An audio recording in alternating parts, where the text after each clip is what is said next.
So now the question is, do we prosecute Trump for all of his crimes that he's committed, not just during his presidency, but before his presidency? See, the bizarre thing that's occurring right now is that Trump will be the first United States president that is likely to be investigated and criminally prosecuted for crimes he committed before he was president. And these are the crimes regarding tax evasion, bank fraud, and I think one of the big ones is right before he's president was these allegations of the Stormy Daniels fiasco, the hush money payment nightmare that we lived through for a few months. But the question that is currently circulating through people's minds is, do we prosecute Trump post-Trump presidency? And you hear a lot of, you hear and you read a lot of things online and in the newspapers that, oh, we probably should not go after Trump. Biden's not going to go after Trump because, first of all, it's not Biden's job to go after Trump. Biden's going to do what true American presidents do and let the Justice Department figure out if there's a crime, you investigate it, and if you find enough evidence that you feel as though you can convince a grand jury that this specific individual has committed crimes for which he could be tried and convicted, then you go to court and you try those crimes. Biden has made that very clear. President-elect Biden has made that very clear that is the way that he's going to go about this. It's not as though once our team wins, we can just go in and say, yeah, now we can convict Trump and prosecute him and send him to prison. That's not how the legal system works. That's how Trump wants the legal system to work for his sake, such as when he's been pressuring Attorney General Barr, whom everybody thought was going to be the stand-up moral balance between Trump and the true rule of law, which of course we found out that Barr turned into another turtle coming out of his shell. That, I got to admit, Trump is very good at corrupting what seem to be incorruptible people.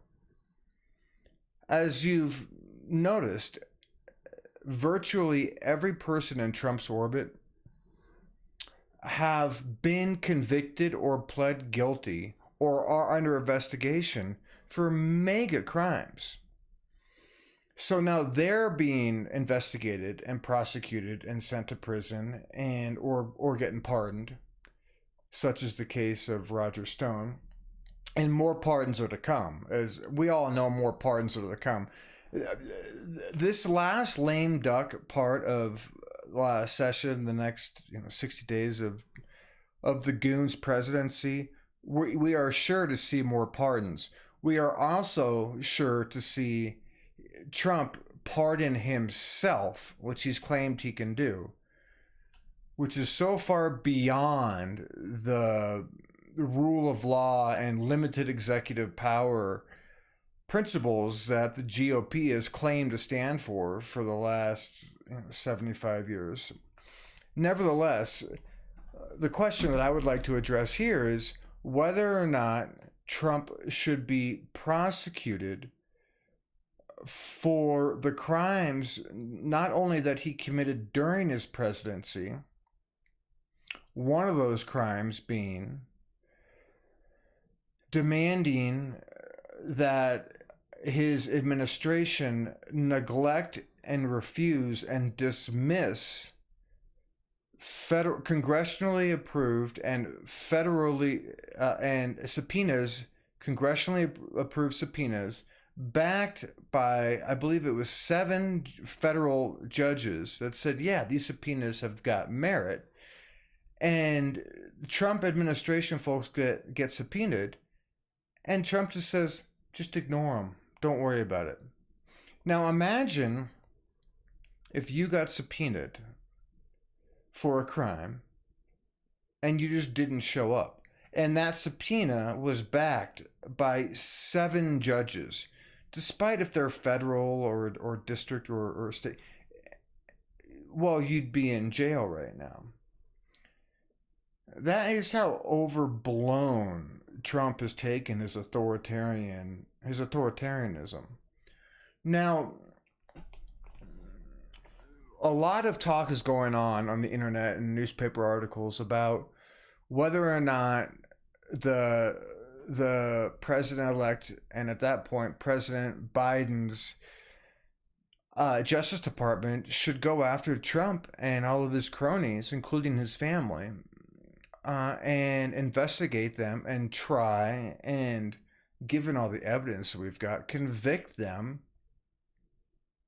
Not all the evidence we've got. That's a very politically partisan statement. All the evidence that us normal citizens have seen through reporting. He deserves a fair trial like everyone else does. But the question is, should we even go down that road?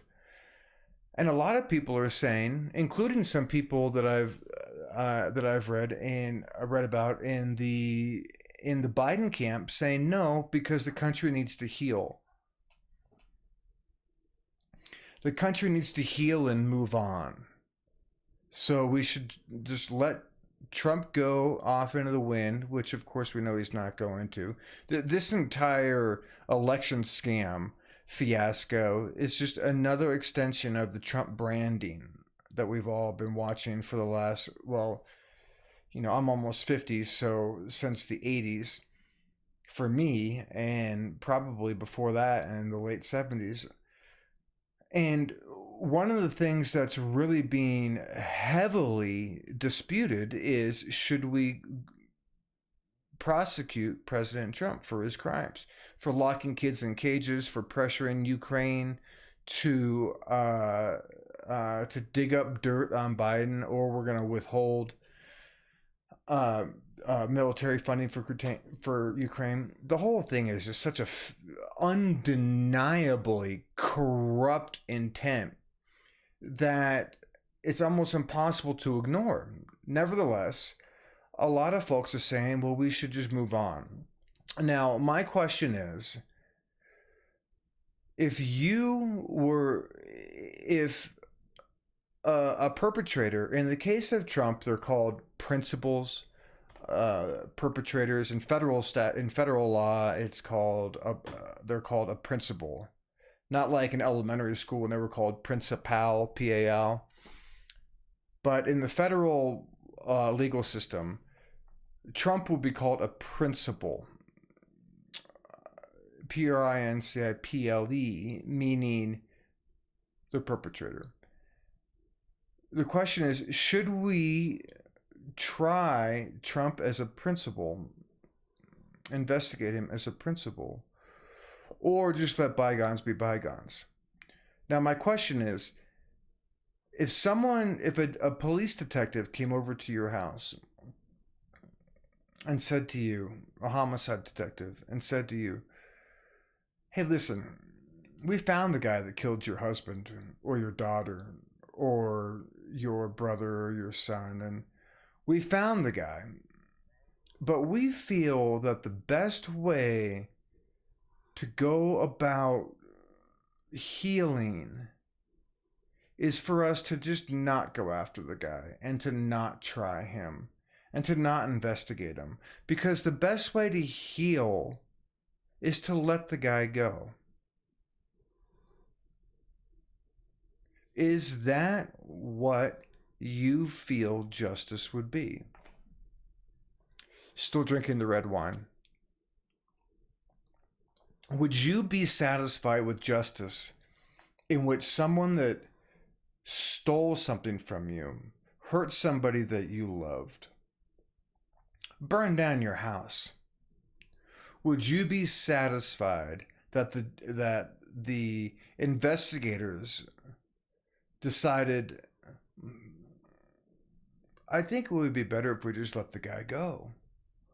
Because we just need to move on from this. You go ahead and grieve. Go ahead and grieve.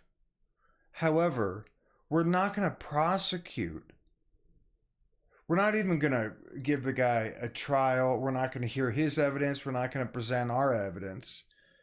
I think we should just let this whole thing go. Because that is how we should heal as individuals. And what a lot of these people in the Biden camp are saying is, well, that's how we should heal as individuals. Just let them go.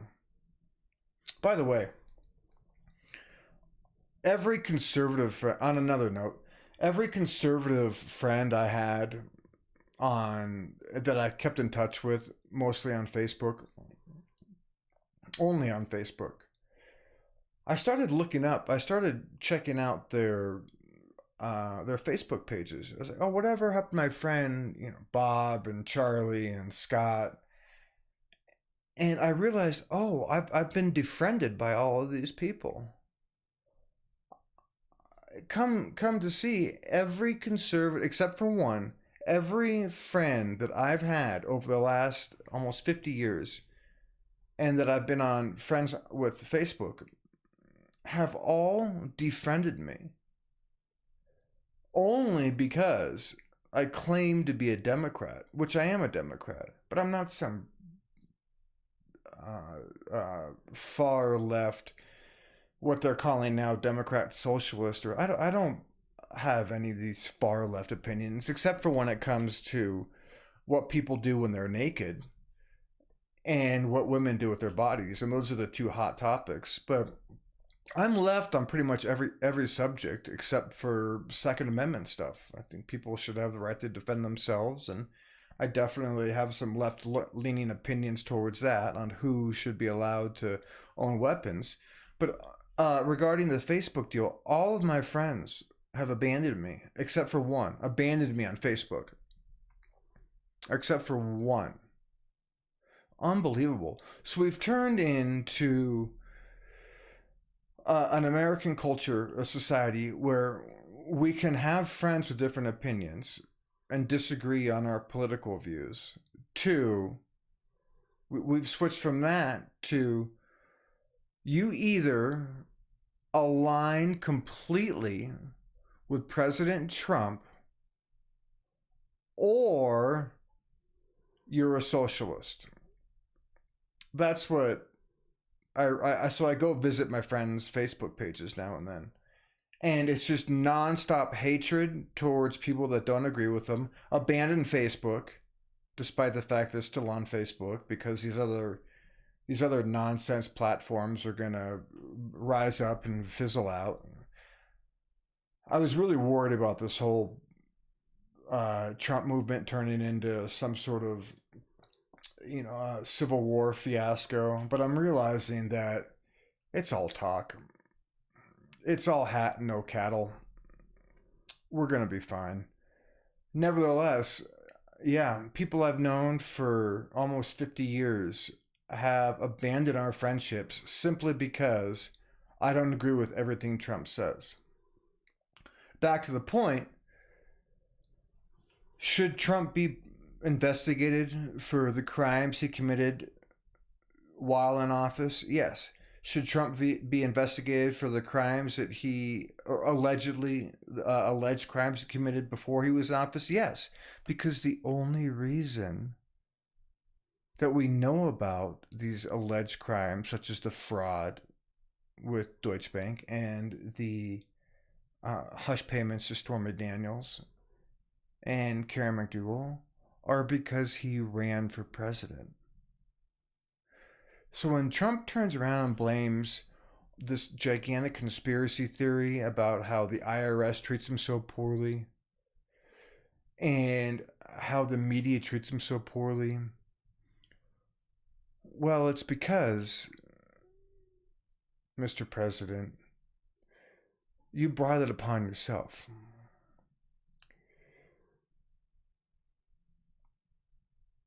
for being out in the media and for not releasing your tax records. And I got more wine.